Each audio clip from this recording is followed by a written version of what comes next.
makilala ng mga tao, kaya nakakahiya dalhin sa mga car meet, naka-Lancer, ay singkit. Yun ang tingin nila talaga lagi, singkit. Ganda to kasi walang tint eh, no?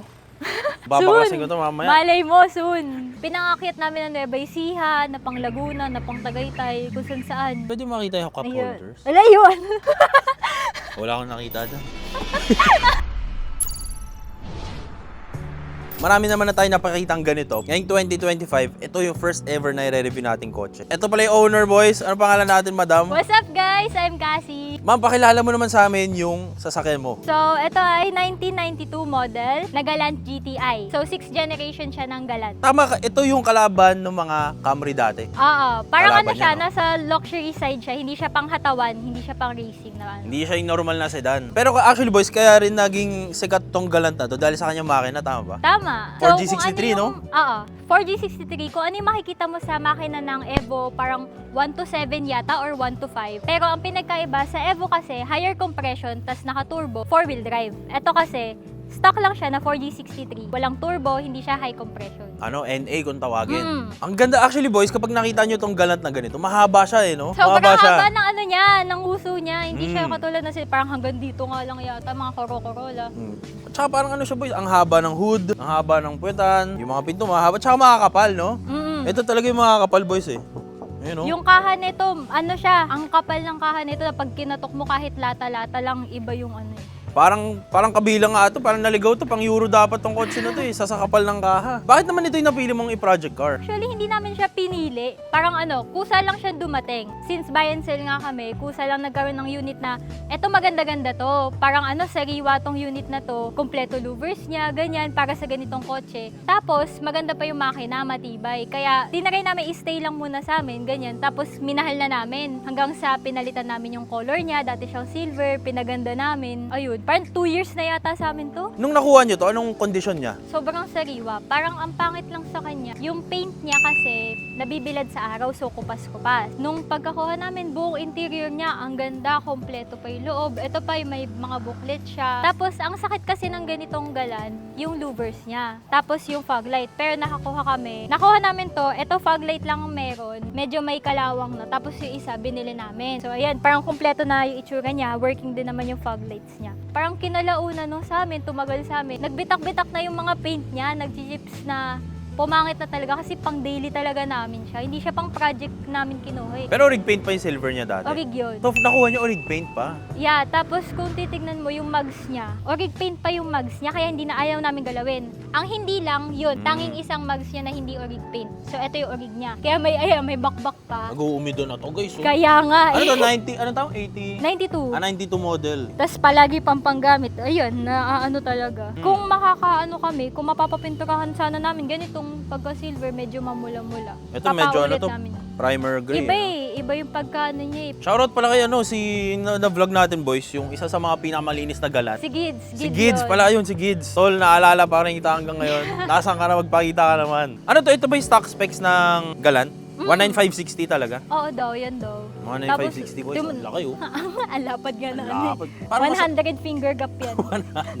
Pero ano ba to, nilowered mo to dati, tama ba? Actually, December, nagkaroon ng 15th anniversary yung SPMF. So, unang car meet ko siya na dinala. Normally, tambay lang to, Shell, Macdo, ganun lang siya. First car meet ko siya dinala ng SPMF. Nilowered ko. Bale, bumili kami ng isang set ng mga shock, harap at likod. Yun yung pinatulan namin ng spring. Putol spring lang, hindi namin nilagyan coil over. Mahal eh. So, ayan, nilowered namin. Pero pagdating ng January, binalik din agad namin stock height eh. Pag ganito mga sasakyan, boys, dapat comfortable to eh, no? Dahil sa Ang SPMF. ganda. Maganda naman talaga, boys. Maganda talaga. Layo tayo dito. Pakita natin yung tindig niya, boys. Ayun, no? Oh. Pag Ang nilowered kulang mo lang to. sa kanya, spacer sa likod eh. Dahil medyo pasok. Oh, pasok talaga kasi sa lahat ng Galant. boys, Ganyan nakita ko, pasok eh. 2.0 to, di ba? Pogi nito. Actually, merong mga variants to, di ba? May super saloon. So, ang pinakamataas sa kanya, sa pagkakaalam ko, VR4. Tapos, meron yan special edition ng VR4, yung AMG. Sabi mo nga, parang na-vlog mo na nun. Tapos, eto, GTI. Tapos, may super saloon. Tapos, may MPI. Ganda to kasi walang tint eh, no? Babakasin ko to mamaya. Malay mo, soon. Nakatint siya nung nakuha namin, kaso pangit. Pinapalitan namin. Color violet na gano'n. Nagbabubbles na siya. Ang pangit. Parang matanda yata yung dating may-ari. Saka na-share mo sa akin, ikaw ang nagme-mekaniko nito. Kaming ano lang, kaming mekaniko lang. Ano ba yung mga personal mo kinakalikot dito sa Galan? Dito, kasi wala namang ginagawa sa kanya. Parang ang naalala ko lang na gawin dito, lowered. Tapos, kami ng kapatid ko yung nagbaklas lahat ng shock, tapos nagkabit. Si daddy tigaputol ng spring. Baka talsikan ako sa mukha ng grinder eh. Mahirap na. Tsaka may spoiler na talaga to eh, di ba? Ever since. Tsaka sa Riwa Boys, yung mga Stanley pa. Pwede natin makita yung makina. Tsaka actually, bihira makakita ng Galant na ganito kasi parang onti lang talaga bumubuo, no? Oo. Actually, hindi siya kakilala ng mga tao, kaya nakakahiya dalhin sa mga car meets. Sa Grabe naman nakakahiya. Sa tambay. Hindi kasi kung titignan nila, ay naka-Lancer, ay singkit. Yun ang tingin nila talaga lagi, singkit. Yung mga gusto ng Civic Boys, yung mga dual overhead kami. Tsaka boys, kung makikita nyo dito, sobrang sikip ng makina. No? Punong-puno. Siyempre, nung nakuha nyo ito, hindi naman siya perfect car. May mga issue, ayaw mag-start, palyado, wala namang ganun. Konting palya lang kasi nagawa din agad nga ni daddy. Parang minor na issue lang, tas goods na agad. So far, wala kami nagiging sakit sa ulo na kailangan gawin ganito, ganyan. Kasi sabi nga nila, ang makina na 4G, batibay talaga. So, namin yan. Pinangakyat namin na Nueva Ecija, na pang Laguna, na pang Tagaytay, kung saan. Pero ang tanong, yun yung pinaka-importante tanong, malakas sa gas o hindi? Malakas. Malakas. Siyempre, 2.0 to no? Based sa computation nyo, ilan ang kilometers per liter ng ganito? Ang tingin namin 6 kilometers per day. Ano yung long drive traffic ngayon? Dito, city driving. Papangpasok ko ng Manila, ang lakas. May ka na ba dito? May mga tirik moment? Wala. Kasi sobrang tino niya na parang ayaw nga namin i-let go eh. Tapos na yung vlog natin, boring. Wala kasi talaga siyang problema. Sa pagdating naman madam sa mga pyesa, sa mga alternator, yung mga gasket, yung mga distributor, Meron naman. ignition coil, marami pa rin. Meron naman. So hindi, kumbaga yung mga gusto bumuo ng ganito, hindi mahihirapan. Ngayong 2025. Kaya naman kung alam nila saan maghahanap. Pero kumpara sa, syempre nagka-Corolla rin kayo. Kamusta ang pyesa nito kumpara sa Corolla? Mas syempre ang Corolla. Mas mura pa din. Mas mura pa din. Corolla kahit saan mo tanong-tanong ka sa mga dyan, meron sila mga pyesa-pyesa nakatago. Sa ganito, hindi masyado. Pero kung maghanap ka, kung alam mo saan hahanapin sa Banawe, ganyan, kung may mga kakilala ka, yun, makakaano ka. Magkano yung presyon ba ng ganito na second hand? Ang presyohan ng ganito na second hand, more or less 100K. Latag yun. 150 pataas latag na maganda. Pero nakuha namin to, wala pang 50. Wala pang 50K? Wala pang 50K. Tapos maayos siya? Na sobrang sariwa, sobrang ayos. Baka binibenta nyo to? Ready pa. Ako na Binibenta bibili. namin yan. Binibenta nyo to? Yeah. Magkano yung binibenta to? Mataas eh. Parang presyong ayaw ibenta eh. Sabihin mo na dito, baka may gusto bumili. Actually, nakapost siya. Basta buyer dyan. Nakapost siya 200. Pero siguro mabibigyan namin 180. Kumbaga, takot kasi sila mag-ari ng ganito no? Kasi Oo. dahil Galant, dahil Camry, dahil Accord, yung mga ganun. Dahil nga medyo may stereotype na parang malakas sa gas dyan no? Parang ganun no?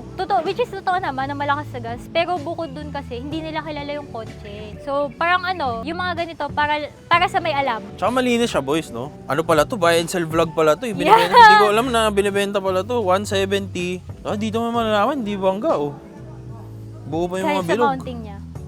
Kapag hindi bangga, makikita mo din sa mounting makinis. Ay, ba yung mga, Yeah. Buy and sell tips.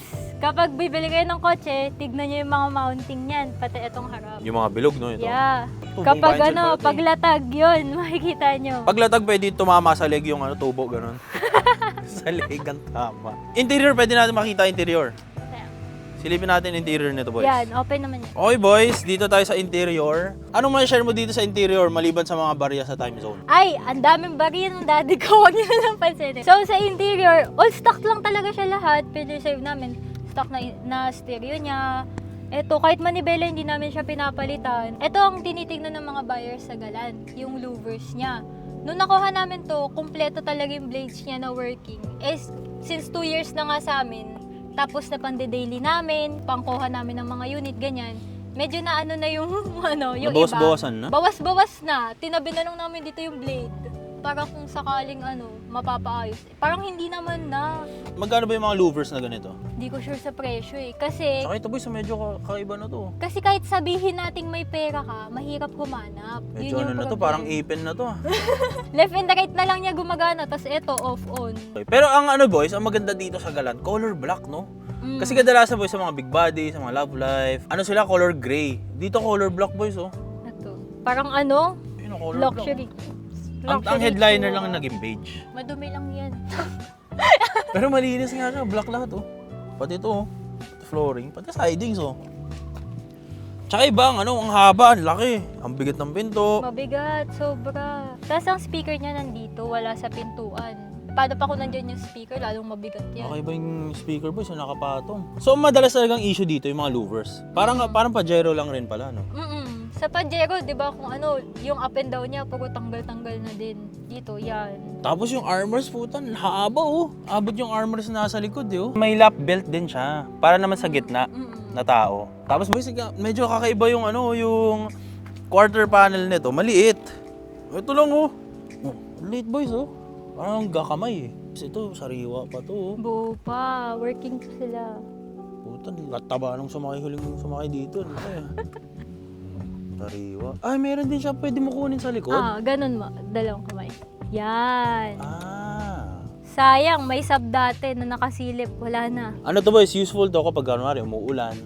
Hindi kayo lalabas. Hindi kayo Payong. mababasa. Pag nasa Tsaka yung armrest niya boys, may shape. Pucha, naka ganun oh. Para medyo aligned dun sa mismong upuan. Tsaka medyo mas maluwag siya. Kumpara sa mga sedan na normal. Tsaka medyo naka-captain seat to boys, oh. Nakahulma siya. Nakahulma dun sa ass ng uupo dito sa likod, oh. May bolster din dito. Kunwari nag-road trip kami, ganyan. Nagkakasya pa 4 dito sa may likod.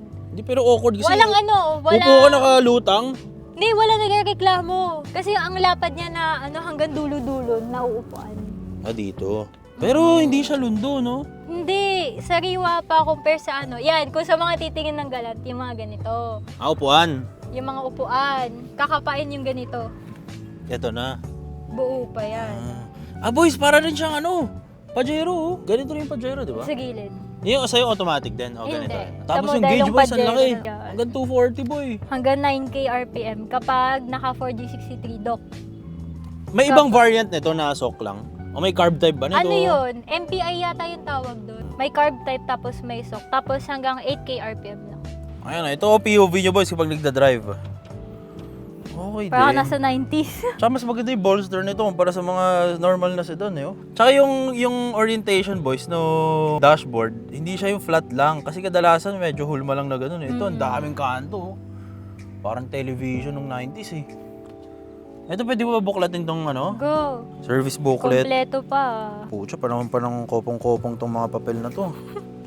Mananinilaw na nga. 1993, boys, oh. September 13, 1993. Thank you for the purchase of your Mitsubishi vehicle. Oh. Tapos ito, cup holder yan. Diyan talaga. Pang GTI talaga. Pero Hindi na lahat ng GTI may ganyan. Pati itong goma sa may gitna sa taas ng aircon. Original to, hindi niya nilagay. Hindi lang nga nalagay. Hulma talaga siya, pang ganyan. Na to. Tapos may yung brake master ba yan? Ala, sorry. Nagme-mekaniko si Madam dito. Mechanical things. Tapos ito, ano to? Lagay ng barya. Pero rad cap nakalagay. Dalawa. Dalawang Kala rad mo cap. fuse box. Oo nga, parang fuse box eh. Pang Honda, fuse box yun nandyan eh. Dami na, saka sariwa ito boys. O baka naghahanap kayo ng mga galant. Pucha, ito na yun. Magkano ang mahal na galant? Meron ba mga 350 o UP na yun? Wala naman. Wala nang Actually, 350? more than 200 lang yung nakita. 250. Parang may ganun pa ako nakita, 260. Halos ganito lang din. Siguro mas sariwa sila kung mas yung louvers nila. Okay. Pero latag na latag din sa mga nakita ko nasa 200 plus. Tsaka kasi ang galant pa pataas daw ang value. No, malakas na talaga sa gas. Yeah, yun lang Yun daw. ang problema niya. nito. Kahit overheat, wala kasi nagisakit sa ulo eh. Kaya Pero kung mayaman ka naman, parang okay lang, no? tatabi talaga namin kung sakali. Kasi Sabagay. panggamit talaga namin.